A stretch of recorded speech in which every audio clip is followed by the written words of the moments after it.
গোসলের পর নতুন করে অজু করতে হবে কি? ইসলাম এমন একটি জীবন ব্যবস্থার নাম যেখানে প্রশ্ন করলে এমন কোনো বিষয় নাই যে উত্তর পাওয়া যায় না।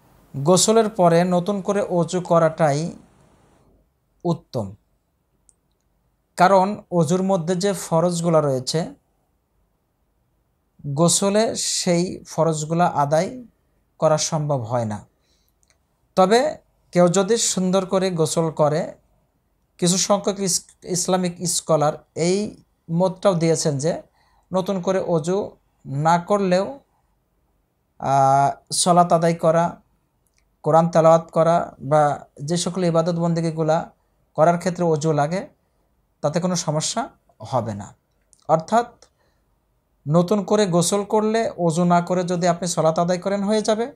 আবার যদি আপনি অজু করেন তাহলে আপনি এক্সট্রা ফজিলতের অধিকারী হবেন। অর্থাৎ আপনি গোসল করেছেন, পরিষ্কার পরিচ্ছন্নতা লাভ করেছেন। আবার যদি নতুন করে অজু করেন তাহলে আপনি অজুর যে সওয়াব, যে মর্যাদা, আপনি সেই অধিকার লাভ করবেন। আশা করি উত্তরটি বুঝতে পেরেছেন। তোমরা যা জানো না তা তোমরা জেনে নাও। আল্লাহ সুবহানাহু ওয়া তাআলা এই মর্মে বলেছেন, ফাসআলু আহলা যিকরি ইন কুনতুম লা তা'লামুন।